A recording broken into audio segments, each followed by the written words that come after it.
Imagine what should have been a landmark celebration for A'ja Wilson, a night of honor and triumph, turning into a whirlwind of anger and frustration. Instead of basking in well-deserved accolades, Wilson finds herself stewing not over being overlooked, but because Caitlin Clark is hogging the spotlight. While Wilson's jersey retirement struggles to sell out, Clark's event boasts seats that command prices north of $11,000. This begs the question, is Wilson's discontent warranted, or is it merely a shadow of envy? Let's delve into the reasons behind the muted buzz around Wilson's legacy and explore why Clark currently reigns as the undeniable marquee name. A'ja Wilson's jersey retirement was meant to be a jubilant tribute, a salute to her stellar impact on South Carolina basketball and her commanding presence in the WNBA. Yet instead of reveling in this well-earned honor, she's left feeling not just frustrated, but outright furious. And it's not due to any misstep by South Carolina or an internal blunder. It's because Caitlin Clark anger isn't aimed at the jersey retirement itself. It's aimed at what it symbolizes. She's noticing the stark reality. Tickets going for as little as $16 and still failing to sell out. Instead of being the grand celebration it should be, her ceremony is falling woefully short of the fanfare it deserves.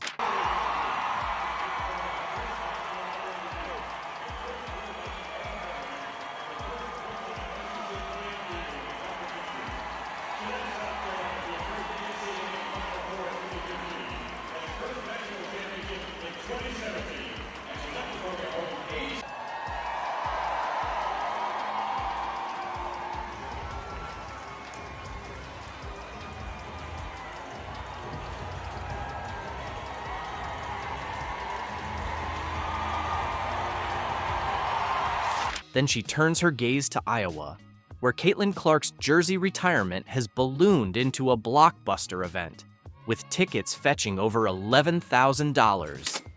Fans are scrambling for seats, and the buzz is undeniable.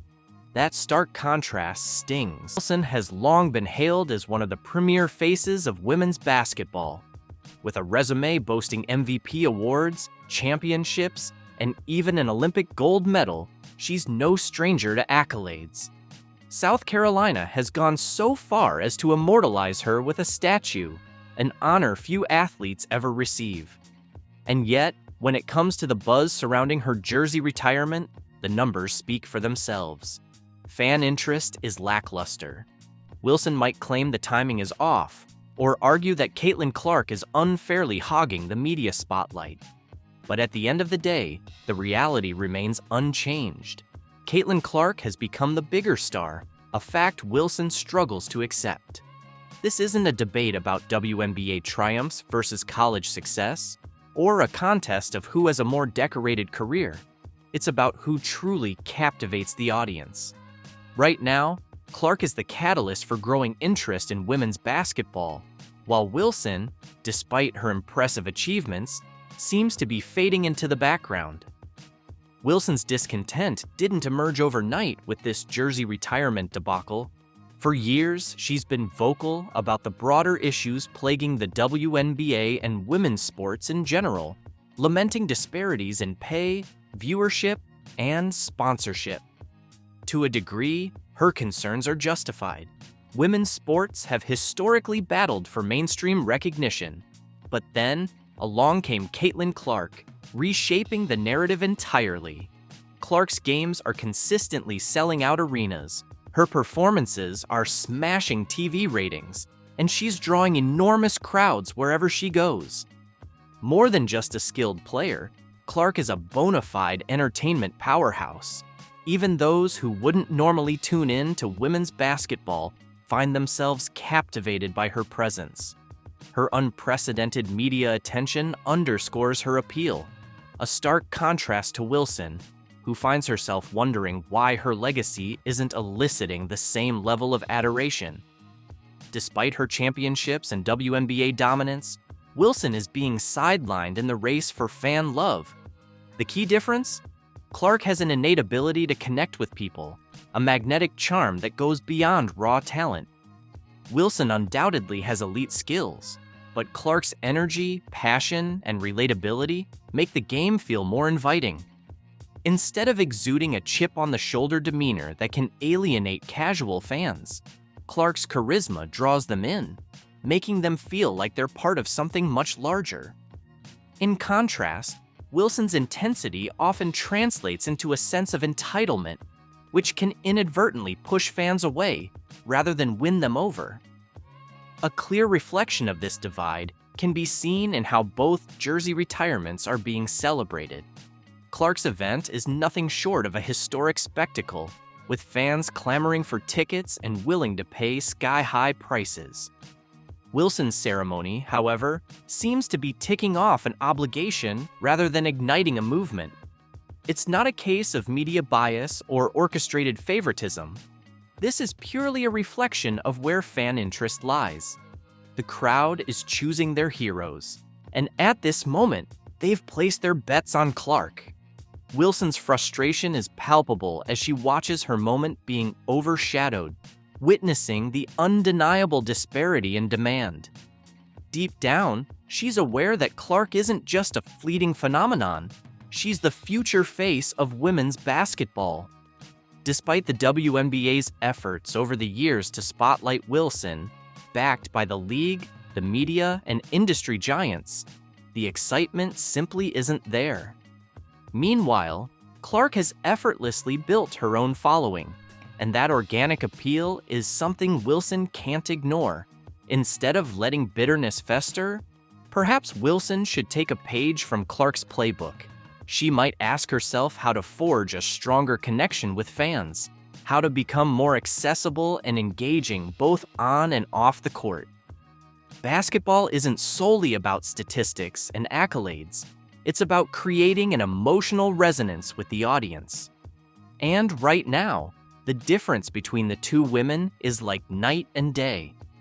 While Clark eagerly embraces her role in the spotlight, Wilson appears to resent being deprived of what she believes is rightfully hers. Wilson has undoubtedly earned respect through championships and individual honors. Yet, the love of the casual fan has eluded her. This is why the treatment of their respective jersey retirements couldn't be more different. While Wilson's frustration is understandable, the blame ultimately lies with her. If she aspires to be remembered among the all-time greats, she must realize that true legacy in basketball comes from forging a genuine connection with fans. A connection that, at the moment, belongs to Caitlin Clark. Or as alive, but there has been a confirmation. There has been, well, as good as a confirmation from the draft. And it's unfortunate they leaked the expansion draft, or at least leaked part of the expansion draft. As the new franchise made its much-anticipated entrance, speculation soared about how the Valkyries would build their inaugural roster. Naturally, Caitlin Clark became a focal point in these discussions, celebrated for her exceptional scoring prowess, long-range three-point shooting, and strong leadership on the court. Caitlin has emerged as one of the brightest stars in women's basketball today.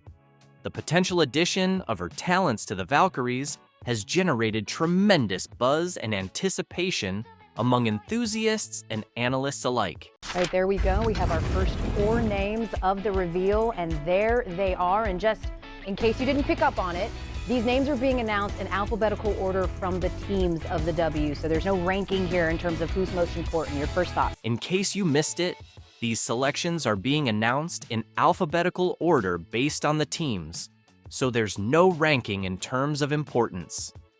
At first glance, you might assume Caitlin Clark would be among them, but when the draft results were revealed, an unexpected twist occurred. The Valkyries chose not to draft Caitlin Clark. This surprising decision left both fans and analysts stunned, igniting debates across social media platforms and sports broadcasts. The Golden State Valkyries' participation in the expansion draft marked a pivotal moment for the WNBA. It's a rare opportunity for a new team to build its roster from the ground up, and anticipation was high as fans watched to see their selections. While many anticipated bold moves, the decision to bypass Caitlin Clark, widely regarded as one of the league's brightest stars, created a wave of controversy and confusion within the basketball community. As for the names on the back of the jerseys, we do have 4 more names that are about to be revealed in just a moment, but we do want to do a little table set of the Valkyries' notable games during what will be their inaugural season. They'll open the season in the Chase Center against the Sparks in a battle for Cali. Some other marquee matchups as well. Defending champ Liberty May 27th, and they've got the Aces and Fever. Her standout performance at Iowa made her a household name, and her seamless transition to the WNBA only heightened her impact. As a high-volume scorer and talented playmaker, she possesses the unique ability to draw crowds and secure victories. So, why did the Valkyries pass on drafting her when they had the opportunity? The reason stems from a combination of strategic planning, roster-building priorities, and the complexities of managing star talent within a newly established team. She is more than just a prolific scorer. She is a transformative player. Her knack for sinking three-pointers from seemingly unreachable distances and her exceptional court vision make her an invaluable asset. Additionally, she exemplifies leadership both on and off the court, frequently taking control during pivotal moments of the game. Any team would be fortunate to acquire her talents, or so it appears. However, constructing a new franchise goes beyond assembling star players. It involves ensuring the right fit, fostering chemistry, and implementing long-term strategies. This vision necessitated selecting players who could offer versatility and balance to their roster. Opting to draft a superstar like Caitlin Clark might have seemed like a straightforward way to make headlines, but it could have interfered with the delicate task of forming a unified and cohesive team structure. A prime example of the Valkyries' strategic selection is Temi Fagbenle. As an experienced center, Fagbenle brings defensive strength and leadership qualities that are crucial for any team seeking to establish its identity. However, her selection sparked surprise because it meant that Caitlin Clark remained with the Indiana Fever. Speculation among fans suggested that Fagbenle's departure from the Fever was closely linked to Clark's increasing influence within the team. Her on-court presence attracts media coverage, drives merchandise sales, and energizes fan communities. For the Indiana Fever, she serves as a cornerstone in their rebuilding efforts. Conversely, for the Valkyries, acquiring a player of her caliber might have introduced significant challenges. Effectively managing a star athlete requires substantial resources, both financially and in terms of team dynamics. Clark's playing style necessitates that the team's offense is centered around her. She thrives as a high-usage player who relies on having the ball in her hands. While this strategy can be effective for established teams with well-defined systems, it poses risks for a new franchise striving to find its balance. The Valkyries likely aim to prevent their entire identity from hinging on a single player, regardless of her talent. Instead, their focus was probably on assembling a more balanced roster, capable of evolving into a cohesive unit that can compete comprehensively without depending excessively on any one individual. From the Atlanta Dream, the Golden State Valkyries select center Ileana Rupert. Another layer to this decision is the Valkyries' emphasis on defense and versatility. Players like Fagbenle, Alana R., and Monique Billings offer flexibility across multiple positions, enabling the team to adjust to various matchups. While drafting Clark might have been tempting, it could have constrained their ability to build a well-rounded roster. Under the expansion draft rules, teams had the option to protect certain players. Unsurprisingly, the Fever chose to safeguard Caitlin Clark, effectively removing her from the Valkyries' selection pool. This move came at a price, leaving players like Fagbenle unprotected. For the Fever, this was a strategic gamble.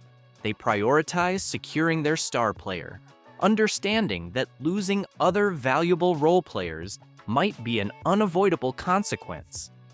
Protecting Clark underscores her significance to the Fever's future. She's not merely a player, but the cornerstone of their franchise. Losing her would have severely hampered their rebuilding efforts. Nevertheless, some fans believe that leaving Vag Bentley unprotected was a misstep, as she is a dependable contributor who brings both experience and grit to the team.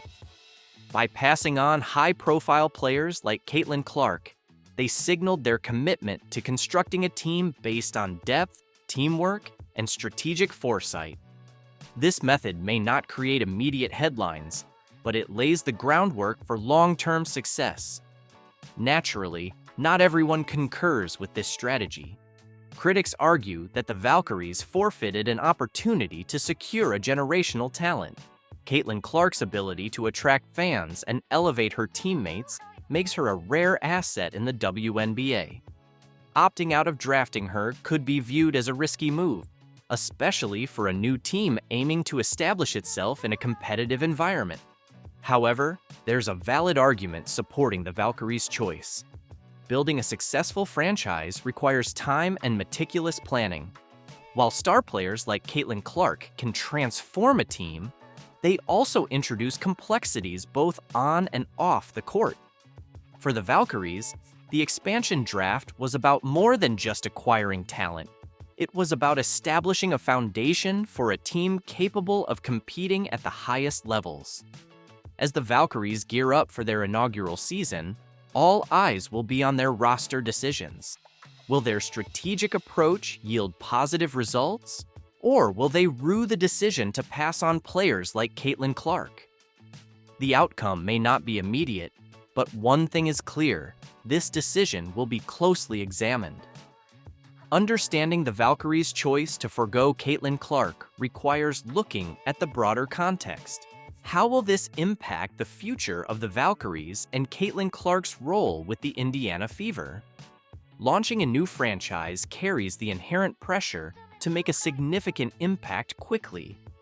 Acquiring a player like Caitlin Clark would undoubtedly generate headlines and draw fans to the arena.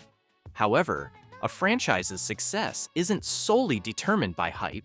It's about winning games and cultivating a sustainable culture. The Valkyries appear to have prioritized balance over star power. A key aspect of this decision revolves around Caitlin Clark's compatibility with a new system. Clark is renowned for her dynamic, high-energy playing style. She's a high-usage player who excels in systems designed to highlight her individual talents. However, for a nascent team like the Valkyries, selecting a player of Clark's magnitude could result in a lopsided roster. The team might feel compelled to build entirely around her, potentially compromising depth and versatility. Historically, teams that secure elite talent early on often set themselves up for sustained success. Clark's ability to draw double teams, stretch defenses, and control the game's tempo makes her a generational talent. By passing on her, the Valkyries are essentially betting on their ability to discover comparable talent in the future, a gamble that may or may not pay off. A lot to be proud of, and it all happened so fast, like it's hard to appreciate in the moment. That is Iowa native and Indiana Fever star, and now Time's 2024 Athlete of the Year, Caitlin Clark, looking back at a whirlwind year. Caitlin Clark has just taken the internet by storm, but not for the reasons you might expect. In a move that left the basketball world in awe, this 22-year-old superstar effortlessly swept up awards, sparking envy among some of her WNBA peers. I see are the bees that are being dramatic about Caitlin Clark. That's all I see. They try so long to get respect for women's basketball, and then they treat it like a junior high school girl's locker room. Junior high school girl antics on the court. From being named Time's Athlete of the Year to securing a spot on Forbes' 100 Most Powerful Women list, Caitlin Clark's trophy case is overflowing with accolades. While countless fans are celebrating her remarkable achievements, others aren't so supportive and are throwing shade her way. You won't believe who's leading the jealousy parade, and what they're doing will absolutely stun you. Time magazine recognizes the monster impact Clark had on basketball, saying good luck naming another athlete who altered the trajectory of their entire team sport within 5 months on the job. Caitlin Clark has taken the basketball world by storm, effortlessly collecting awards as if they were going out of style. She clinched Time's Athlete of the Year, secured a spot on Forbes' 100 Most Influential Women, made it to Forbes' 30 Under 30, and to top it all off, she's been nominated for the BBC Sports Personality of the Year. But why is a 22-year-old rookie receiving so much recognition? I first want to start with Time Magazine, Ari, and I think this is maybe the least surprising announcement of the year, that the Athlete of the Year for Time Magazine is Caitlin Clark. Imagine a young woman stepping onto the court, instantly capturing the world's attention. That's Caitlin Clark for you. She's not just breaking records, she's obliterating them, with an astonishing 62 records in the WNBA alone. These numbers aren't merely impressive, they're legendary. There's only one that can do what Caitlin Clark did. Bring all those eyes. For pure basketball purists, there's nobody like her. Now, culturally, we can make an argument, but like on the court, what she did, and I don't know if you saw, Indiana Fever yesterday posted this clip of Caitlin, and the caption was just her accolades, and it took 5 minutes to read, and I'm like, girl, do you want to chill at all? She doesn't know. Zero. And listen, I think this is probably the easiest decision to make, right? But Caitlin Clark's impact extends far beyond the stat sheet. She's transforming the game in ways no one could have anticipated. Remember when skeptics claimed that women's basketball wasn't exciting? Clark has made them eat their words. Her unique playing style captivates audiences, turning every game into must-see TV. In her own words, I've been able to captivate so many people who have never watched women's sports, let alone women's basketball, and turn them into fans. We've never, ever seen somebody in this way capture an audience, capture a new audience, and be able to absolutely attribute real numbers and statistics to their popularity, right? Like 19 million people watching, and certainly watching the national championship. What truly sets Caitlin Clark apart from other rookies isn't just her exceptional skill, it's her extraordinary ability to elevate everyone around her. This standout trait has fans and analysts alike buzzing with excitement about what lies ahead for this basketball sensation. Remember the days when WNBA games struggled to fill the stands? Those days are becoming a distant memory. For years, the WNBA grappled with low attendance and declining viewership, leaving many skeptical about its future. People questioned, can one player really make a difference? Caitlin Clark has decisively answered that question with a resounding yes, transforming the landscape of the league and proving that a single star can ignite a powerful movement. We talk about ceilings a lot, but she created a new floor. So now we're going to look back. Even if it doesn't hit the numbers that it hit this season, the expectation is much higher. The interest is generally much higher. The investment is much higher. Let's break down the numbers. Since Caitlin Clark joined the WNBA, attendance has skyrocketed, TV ratings are through the roof, and merchandise sales are flying off the shelves. But it's not just about Clark. Her popularity is lifting the entire league. More fans, more media coverage, and more opportunities for players have transformed the WNBA into must-see entertainment. According to analysts, Clark alone is responsible for 26.5% of the league's revenue. That's not just impressive, it's a game changer. Clark has sparked a movement. Teammates like Lexi Hull and Aaliyah Boston have openly praised her, while friends like Sabrina Ionescu and Cameron Brink continue to celebrate her success. Even Kim Mulkey, Angel Reese's former coach, put aside past rivalries to call Clark a generational talent. Her impact extends far beyond her stats. She's changing how women's basketball is viewed worldwide. But with success comes backlash. Some WNBA veterans feel overshadowed by Clark's rapid rise. Aja Wilson's recent comments in Time magazine and Angel Reese's escalating speaking fees are stirring the pot, hinting at jealousy within the league. Even Cheryl Swoops, a WNBA legend, questioned Clark's recent accolades. Yet, amidst the drama, Clark remains focused, letting her game speak volumes. Her influence isn't just elevating her team, it's reshaping women's sports as a whole. From her inclusion in Forbes' 30 Under 30 to her role in boosting league-wide attendance and merchandise sales, Clark is at the forefront of a new era. As the 2025 season approaches, all eyes are on her Indiana Fever, set to face Angel Reese's Chicago Sky in a highly anticipated opener. Clark's vision goes beyond personal success. She's committed to lifting the entire sport, saying, "I know my star power comes with benefits, but I also want to honor the work done before me to bring the league to this point." Her impact is already historic, but for Clark, this is just the beginning. With her ability to inspire fans and unite players, Caitlin Clark is rewriting the playbook for women's basketball. As she continues to break records and grow the league, she's not just changing the game, she's paving the way for future generations. The excitement is building, and the best is yet to come. Caitlin Clark, she declined an invitation to participate in a special challenge during NBA All-Star Weekend next month. That's what Shams reported on Wednesday. Now, Clark's representatives, they expressed her desire to have her first three-point contest be at the WNBA All-Star in Indianapolis this summer. Shanae, I'm not mad at it. What do you make of this decision? Look, I not only respect it, I absolutely wholeheartedly support. Well, it's official, you guys. Caitlin Clark is not competing in the three-point contest at NBA All-Star. What happens when the biggest star in women's basketball says no to the NBA?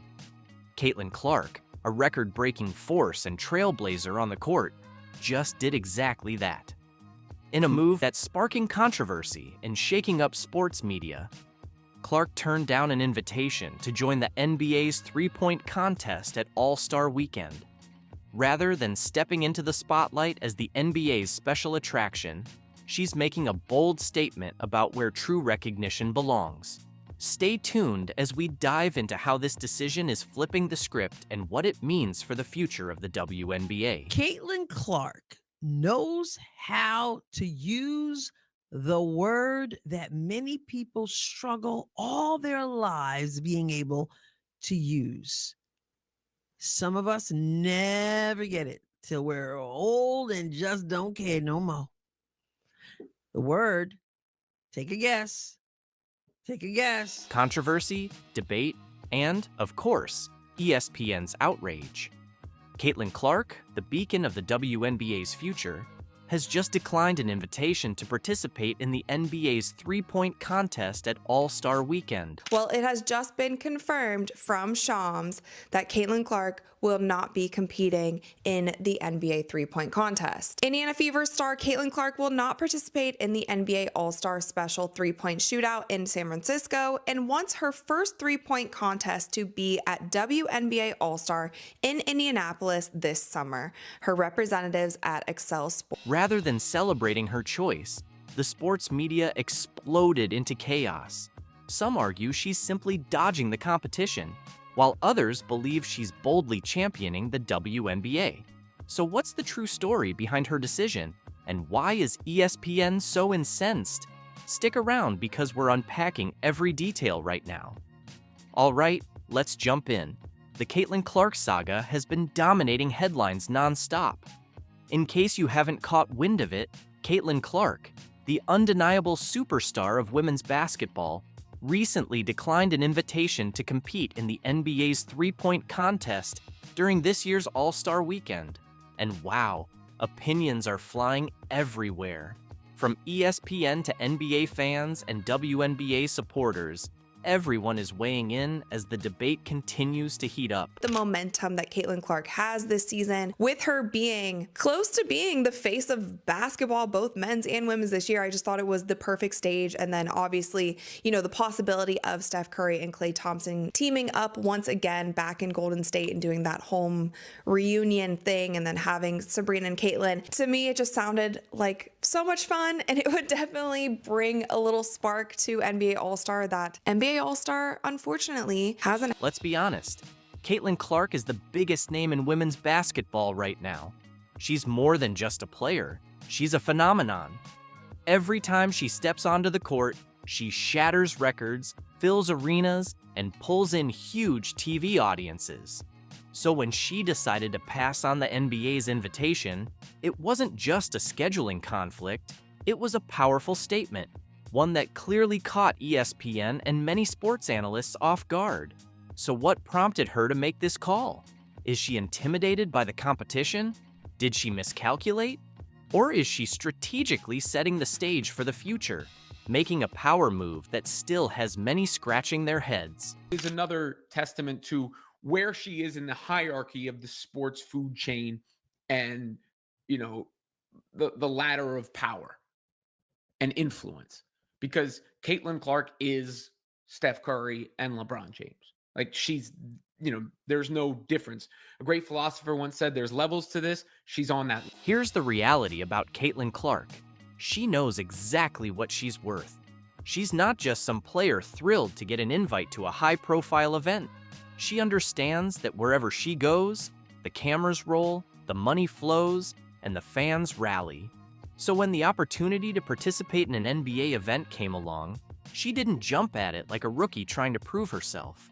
Instead, she made it clear, "Thanks, but I'll pass.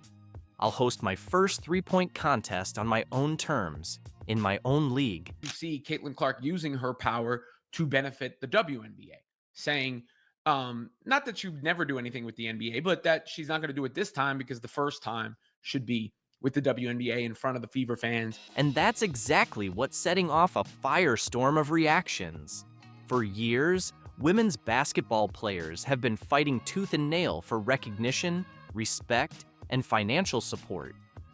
The WNBA has long been cast in the shadow of the NBA, and whenever a female athlete earns a smidgen of mainstream acclaim, there's this lingering expectation that she should be grateful for even the smallest scraps of attention from the men's league. But Caitlin Clark isn't subscribing to that narrative, she's rewriting it. She made it abundantly clear that she wants her inaugural three-point contest to take place at the WNBA All-Star Game, right in front of her hometown fans in Indiana. And let's be real, that's a savvy move. Why settle for being the NBA's special guest when she can be the headliner of her own show? Why help prop up the NBA's All-Star Weekend ratings when she can shine the spotlight on the WNBA instead? Of course, not everyone is on board with her decision. The moment she turned down the offer, sports analysts went into overdrive. ESPN pundits began to debate whether she was making a grave error, questioning her judgment, while the usual skeptics claimed she was merely dodging competition. Dodging competition? Come on. Caitlin Clark has never shied away from a challenge. She's been demolishing defenses and shattering records her entire career. If she really wanted to join the NBA's three-point contest, she'd be more than capable of holding her own. But that's precisely the point. She refused because she knows her worth, and she refuses to let others call the shots for her. Stephen A. Smith, as per usual, had a lot to say on the matter. For once, he actually backed Clark's decision, though not without throwing in some of his trademark commentary. He noted that last year's WNBA All-Star Game smashed records by drawing in 3.4 million viewers, while the NBA's All-Star Game struggled to hit numbers anywhere near its former glory. The NBA's All-Star Weekend has been losing its luster, no secret there, and it's obvious they were banking on Caitlin Clark to give them a ratings boost. Let's break that down for a moment. The NBA isn't exactly at its prime during All-Star Weekend. The dunk contest has lost its charm, and even the All-Star game itself is treated more like a casual exhibition than a true contest. Viewership has been on a steady decline, and the overall energy just isn't what it used to be. So when Caitlin Clark enters the picture, a player who's been single-handedly driving TV ratings through the roof and filling arenas, it's clear the NBA saw a golden opportunity. And frankly, from their standpoint, it made total sense. Imagine the buzz. Caitlin Clark going head-to-head with the NBA's best in a three-point contest. The intrigue alone would pull in millions of viewers. But that's exactly why she declined. She recognized that she was being positioned merely as a ratings tool, and she wasn't about to let that happen. Let's not kid ourselves. If she had accepted, the aftermath would have been just as contentious, albeit for different reasons. A win might have been dismissed as merely a shooting contest, not genuine competition. A loss would have fueled claims that the WNBA just can't compare to the NBA. There was no scenario in which she could emerge unscathed in that setup. Instead, she delivered a bold message. The WNBA matters. She's not a novelty act or a side attraction for the NBA's All-Star Weekend. She's the star of her own league. This move might just be one of the most significant power plays we've seen from a women's basketball player in a long time. It's not about avoiding one contest. It's about transforming the narrative around the WNBA. For too long, critics have argued that women's sports depend on the men's leagues to survive, that without the NBA's support, the WNBA couldn't flourish. But Caitlin Clark is proving that theory wrong. She's driving ticket sales, setting new records, and making women's basketball a must-watch spectacle all on its own. Consider this. Just last year, the WNBA saw a surge in both viewership and merchandise sales. The Indiana Fever, the team Clark plays for, accounted for nearly half of the league's entire broadcast value.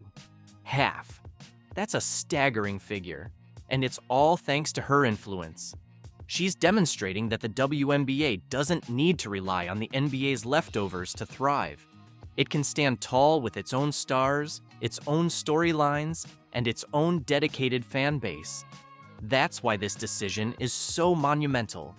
She's setting a new standard. She's telling the next generation of female athletes, you don't have to latch onto the men's league for validation. You can be the main event in your own right, and the impact is already evident.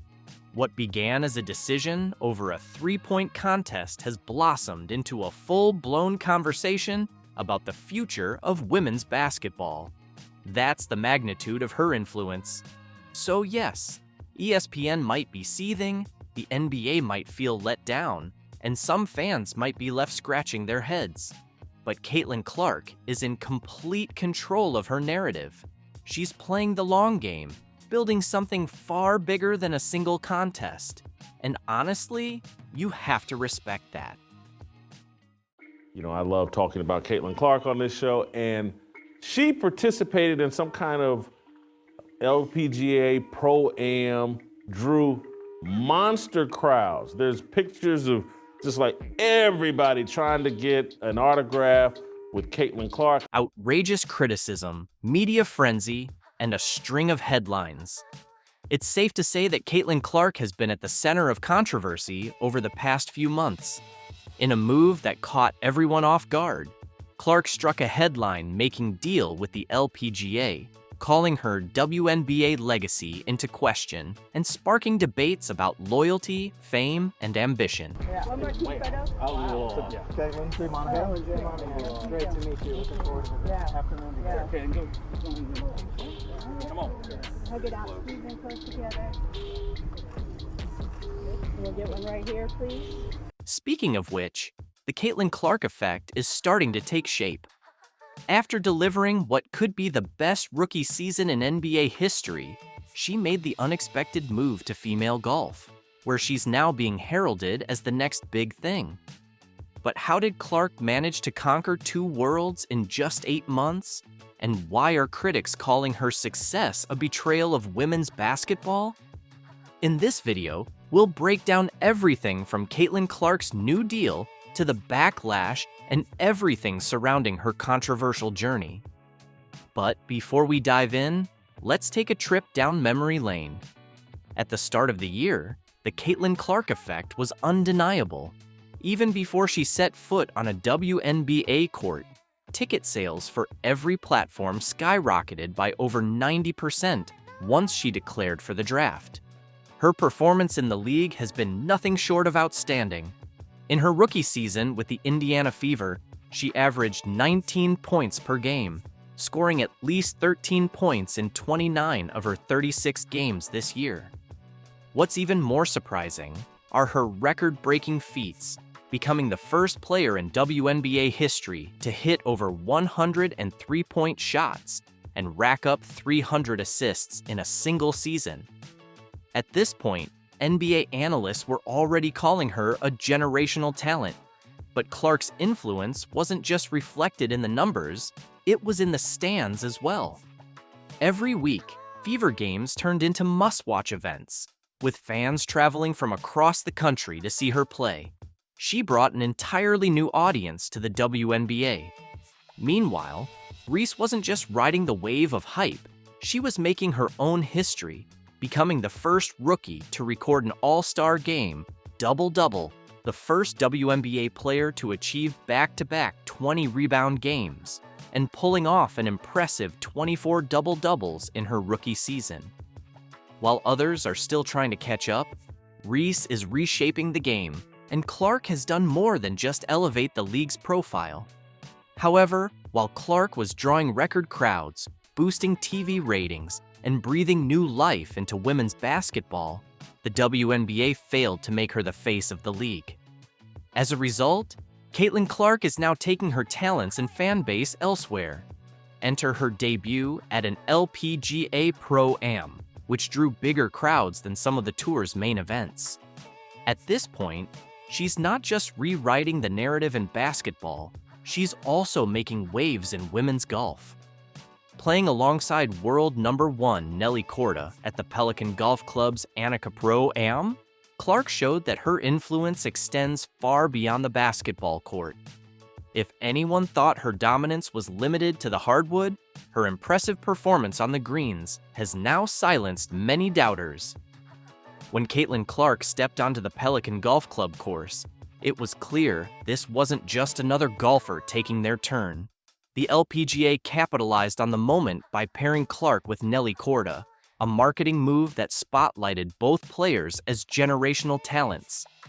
The anticipation was electric, and even the Golf Channel rearranged its programming to cover her live, something unheard of for a Pro-Am event. Meanwhile, Caitlin Clark took the spotlight in Florida, drawing massive crowds, and once again, proving that her star power extends well beyond the basketball court. Alongside Korda, Clark played with tournament host Annika Sorenstam, teeing off at the crack of dawn and launching an early shot into the gallery. Fans were glued to her every move at Pelican Golf Club. The WNBA Rookie of the Year's presence drove ticket sales and boosted media attention for the event. After the round, she was swarmed for autographs, and with an endorsement deal from Gainbridge, the LPGA tournament's sponsor, and a role in a women's leadership summit, it was clear her presence was far from casual. While Clark insists that golf is her escape, her single long-range putt left fans wondering, is she just playing for fun, or is she quietly taking over yet another sport?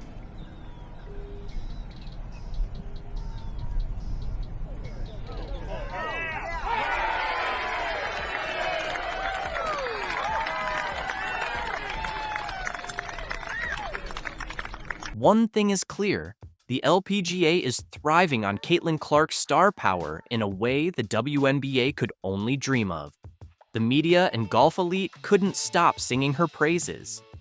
8-time LPGA champion Nelly Korda, who played alongside Clark, had nothing but admiration for her after the game, praising her skills and presence on the course. It was so amazing. She's so sweet, so nice. It was nice to kind of get to spend some time with her. We've messaged a little on Instagram beforehand, but to get to spend some time with her and to see the influence that she has on people, bringing people out here, and to see how amazing of an influence she is. The praise didn't stop with Nelly Korda. LPGA Tour Commissioner Jay Monahan was equally blown away, calling Caitlin Clark's performance incredible and applauding her passion for the game.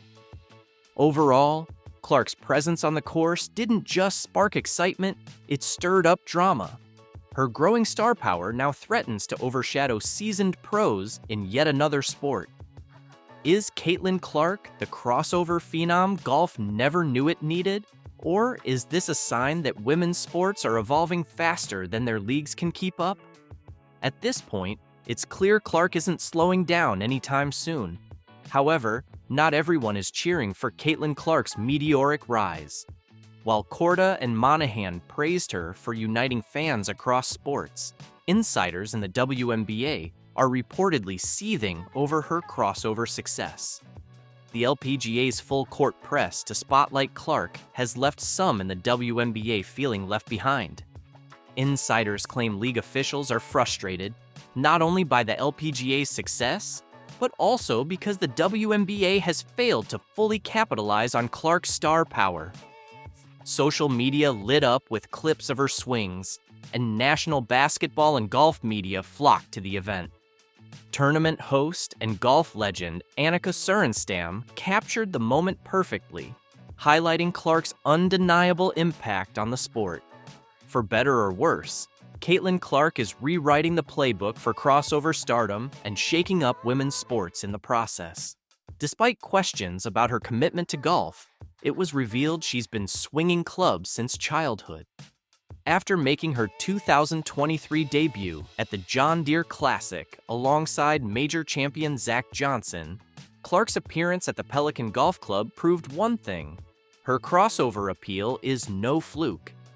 Meanwhile, WNBA enthusiasts are rumored to feel overshadowed by Clark's dominance on the golf course, despite her record-breaking rookie season on the basketball court. While golf fans flock to see her tee off and whispers of a potential LPGA contract swirl, WNBA fans are left asking why their league hasn't given Clark the same level of attention. Take her Rookie of the Year award, for example. Rather than a grand celebration for her groundbreaking achievements, it was handed out in a nearly empty arena with little fanfare. A baffling move for someone who has done more to elevate the league in one season than most players do in a career. As the buzz around Clark's golf ventures intensifies, the WNBA's failure to capitalize on her star power becomes increasingly obvious. The LPGA has done what the WNBA couldn't. They turned Caitlin Clark's star power into a game changer. But here's the irony. Caitlin's rise should be a win for everyone. She has brought unprecedented attention to women's sports. Yet, while the LPGA embraced the moment and ran with it, the WNBA stayed stuck in its old ways, hesitant, overly cautious, and failing to seize the bold opportunity. When a male NBA or NFL star steps into another sport, social media explodes with hype. This was the WNBA's chance to do the same, celebrate Clark, ride the wave of excitement, and prove they can champion their biggest stars. Instead, they fumbled. Now, the league finds itself at a crossroads, grappling with a familiar issue: how to balance promoting standout players like Clark while still pushing the league forward as a whole. The LPGA made its move and won. Meanwhile, the WNBA risks being left in the dust, overshadowed by a star they didn't know how to celebrate. As Clark juggles her intense off-season training while fielding interest from the rapidly growing 3-on-3 women's basketball league, her crossover into golf raises an even bigger question. Is Caitlin Clark reshaping women's sports? Or is she quietly stepping away from basketball altogether?